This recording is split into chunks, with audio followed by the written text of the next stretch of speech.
Senate Bill 461 would allow Missouri's port authorities to create advanced industrial manufacturing zones.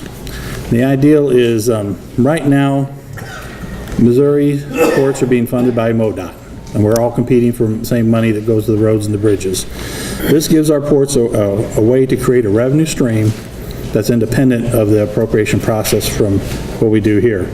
And the idea behind it is, once they create these port zones, if they can lure a manufacturing plant to that area, all the jobs that are created by the manufacturing plant, half the payroll taxes will be sent to the state, the other half will be deposited into a fund for future use of for developing that port and to increase its usage.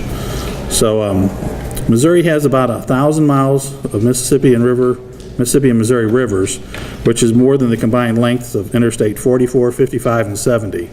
Right now we've got 300 million tons of cargo that flow on these rivers each year, which is the equivalent of 12 million trucks on the highways. It's crucial that we find a way to fund these ports to make this economic activity possible. And when we do, we get an enormous economic benefit. For example, at the New Madrid port, state and federal funding of $2.5 million attracted some $70 million of private investment in 2011, which is like a $27.13 return for every dollar that we've invested. Despite being a vital engine for commerce and a huge potential for economic growth, Missouri ports are the only mode of transportation in the state without any consistent source or dedicated revenue. The legislature has stepped up to the plate, and we've invested money in ports in the recent years, but the governor seems indifferent to our potential for job creation and economic development. For example, in fiscal year 2015, we put $3 million into port funding, but that governor's still withholding that entire amount. This bill will address the lack of consistent funding by giving the ports an opportunity to do this on their own. The Port Authority of Kansas City realizes that the holistic approach he's taken in his support of Missouri ports benefits not only the ports in his district, but the ports all across the state.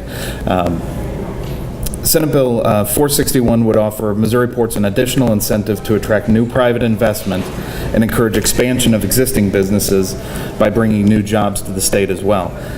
Using port aim zones, we could offer targeted revenue streams that would offset our infrastructure costs, as well as facility construction costs of the new businesses through conduit bond financing. A corollary incentive of this program then would be that the higher paying wages in those jobs, the more incentive that we could offer and the more funding that we could receive for our infrastructure costs. While this is an obvious benefit to any port authority in the state, it has extra potential for Kansas City.